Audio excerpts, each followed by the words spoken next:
আসসালামু আলাইকুম। দূরের কাছে যে যেখানে বসে এই মুহূর্তে ভিডিওটা দেখছেন তাদের সবাইকে মাহফুজা কিচেন ভিডিওতে ওয়েলকাম। আজ সবজি করব। দোকানে আমরা পরোটা, রেস্টুরেন্টে পরোটার সাথে নানের সাথে বা রুটির সাথে যে সবজিটা খেয়ে থাকি, অনেকের কাছে খুবই মজার, বিশেষ করে আমার বাচ্চাদের কাছে তো আগে অনেক মজার ছিল। কিন্তু যখন আমি এইভাবে সবজিটা করলাম, দোকানের মামাদের সেই সবজির চেয়েও বেশি মজা, আমি বলবো অনেক ভালো এবং অনেক মজা হয়েছে। এইভাবে এখন প্রায় করে দিই বাচ্চাদের। ভাবলাম আপনাদের সাথে শেয়ার করি। একদম সিম্পল, খুবই অল্প মশলায় অল্প তেলে এই সবজিটা, কিন্তু খেতে অসাধারণ হয়। আমি কীভাবে আজকে এই সবজিটা তৈরি করেছি সেটা এখন আপনাদের সাথে শেয়ার করব।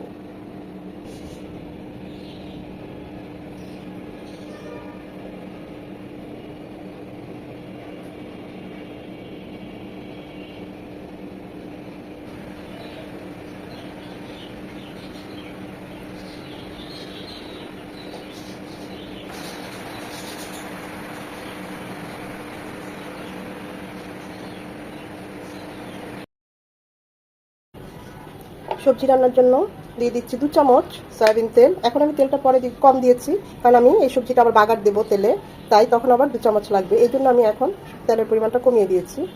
তেলটা গরম হয়ে এলে দিয়ে দেবো 1 চামচ কালো জিরা। কালো জিরাটা 10-20 সেকেন্ড হবে। তারপর দিয়ে দিচ্ছি উঁচু করে 2 চামচ, মানে 1 টেবিল চামচ পেঁয়াজ কুচি।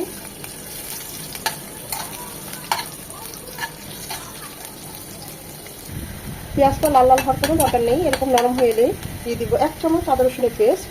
এটাকে এখন ভেজে নেব যেন আদার ঝাঁঝালো গন্ধটা চলে যায়। আদা রসুনটাকে ভেজে নেওয়ার পর এখন সবজিগুলো দিয়ে দিচ্ছি। এখানে আমি 1 কাপ আলু দিলাম, 2 কাপ পেঁপে। সবগুলো সবজি আমি একই রকমভাবে কেটে নিয়েছি, কেটে ভালোভাবে ধুয়ে নিয়েছি। আর 2 কাপ পটল। হাতের কাছে যে সবজি থাকে সেটা দিয়ে করা যায়, আবার একটা আইটেম দিয়েও করা যায়, যেখানে এত কোনো সবজি দিয়েও করা যায়। হাতের কাছে ছিল তাই দিলাম। বেগুনটা এখন দিব না, পরে দিব।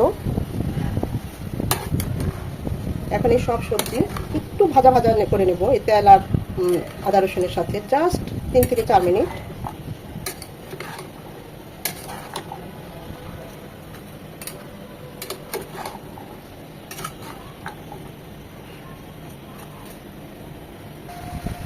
তিন চার মিনিট সবজিগুলো ভেজে নিয়ে এখন এখানে দিয়ে দিচ্ছি 1 চামচ মরিচ গুঁড়ো, 1 চামচ হলুদ গুঁড়ো, 1 চামচ ভাজা জিরে গুঁড়ো। আমি কাঁচামরিচ দেবো তাই মরিচ গুঁড়োটা একটু কমিয়ে দিয়েছি। ঝালটা যে যেমন পছন্দ করেন ওই অনুযায়ী দিবেন। এখন মশলার সাথে সবজিগুলো একটু কষিয়ে নেব।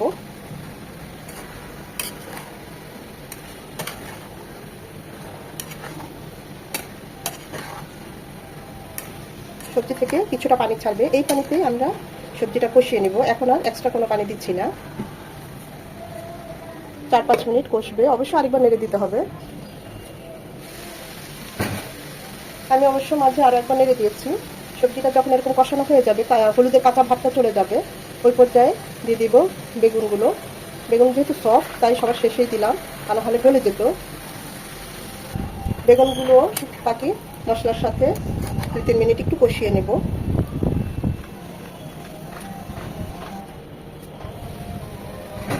আমি অবশ্য মাঝে আরও 2বার নেড়ে দিয়েছি।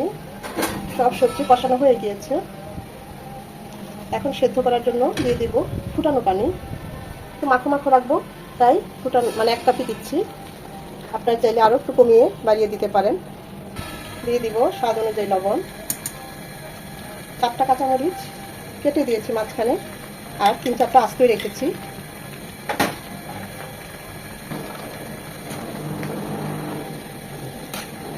আমরা হোটেলে রেস্টুরেন্টে পরোটার সাথে যে সবজিটা খাই, ভাজিটা খাই, এর চেয়েও আমি বলবো টেস্টি হয় এইভাবে সবজিটা রান্না করলে। যে পরোটা, সকালের নাস্তা পরোটা রুটির জন্যই সবজিটা করছি। ভাতের সাথে খুব ভালো যায়, তবে পরোটা রুটি নানের সাথে এটা বেশি ভালো লাগে। এটা হবে 8 থেকে 10 মিনিট। আমি অবশ্য মাঝে আরও একবার নেড়ে দিয়েছি। সবজিগুলো সব সেদ্ধ হয়ে গিয়েছে। এবার যে কাজটা করবো, হোটেলে বা রেস্টুরেন্ট আমরা যেটা দেখি মাখো মাখো, ওরা করে কি এরকম, মানে চামচ দিয়ে বা চটি দিয়ে এগুলো একটু ভেঙে দিবেন, তাহলে দেখবেন সবজিটা আরও মাখো মাখো হবে। বিশেষ করে আলুটা, বেগুনটা, পটলটা।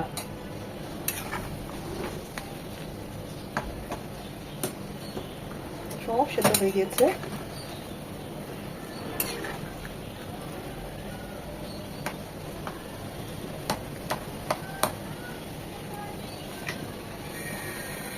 এটা হবে আরো 4 থেকে 5 মিনিট। এই পাশে চুলা বাগারের জন্য দিয়ে দিচ্ছি সরিষার তেল 2 চামচের মতো, 3টা শুকনো মরিচ,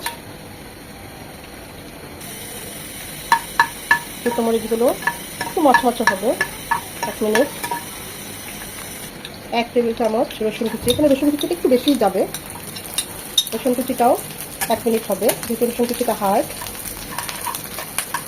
রসুন কুচিটা 1 মিনিট হওয়ার পর দিয়ে দিব ছোট্ট একটা পেঁয়াজ কুচি। যদিও আমরা সবজিতে পেঁয়াজ কুচি দিয়েছি, চাইলে এখন পেঁয়াজ কুচিটা স্কিপ করতে পারেন, তো দিলে টেস্ট ভালোই আসে। এখন এগুলো সব লাল লাল হবে, রসুন কুচি থেকে সুন্দর একটা অ্যারোমা চলে আসবে।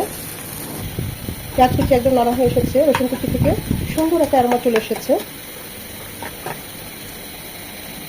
এখন আমরা এই বাগারটা এই সবজির মধ্যে দিয়ে দিব।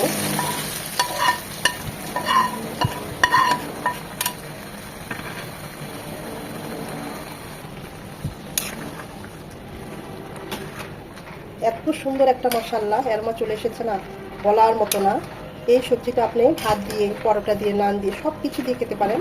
দোকানে যে মামারা রেস্টুরেন্টে পরোটার সাথে সবজি দেয়, আমি তো বলবো তার চেয়েও মজা হয়েছে এটা। আর জাস্ট 2 মিনিট এভাবে রাখবো, তারপর নামিয়ে নেব। আমি মাখোটাই রাখলাম, আপনারা চাইলে আরেকটু টানিয়ে নিতে পারেন। যেহেতু এখানে আলু আছে, তাই ঠান্ডা হলে আরেকটু জমবে, তাই আমি এখনই চুলাটা অফ করে দেবো। আমাদের সবজি রান্নাটা অলমোস্ট ডান। মাশাআল্লাহ, কালারটা কত সুন্দর এসেছে দেখুন, অসম্ভব মজা হয়েছে। টেস্ট করেছি, দেখুন এত সুন্দর একটা অ্যারোমা চলে এসেছে না, কালো জিরের, তারপরে বাগারের। অসম্ভব মজা হয়েছে, অসম্ভব মজা। সব সবজি এরকম একদম গলে যাবে, এটা আস্তে আস্তে থাকবে না। এখন আমি চুলাটা অফ করে দেবো। দেখেন মাশাআল্লাহ, সবজিটা কত সুন্দর, অসম্ভব মজার। যদিও সিম্পল খুব, 1-2টো সবজি দিয়ে এরকম করা যায়।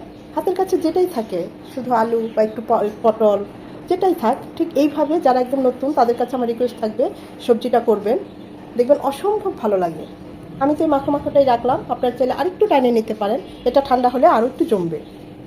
আশা করি ভিডিওটা ভালো লেগেছে। যদি ভালো লেগে থাকে অবশ্যই একটা লাইক দিবেন। আপনাদের এই একটা লাইক পরবর্তী ভিডিও করতে আমাকে উৎসাহিত করে, উদ্বুদ্ধ করে। ফ্রেন্ডস ফ্যামিলির মাঝে বেশি বেশি করে শেয়ার করে দিবেন, যেন তারাও এরকম মজার সহজ রেসিপি দেখতে পায়। সময় নিয়ে, ধৈর্য নিয়ে যারা এতক্ষণ এই ভিডিওটা দেখেছেন তাদের সবাইকে আন্তরিক ধন্যবাদ।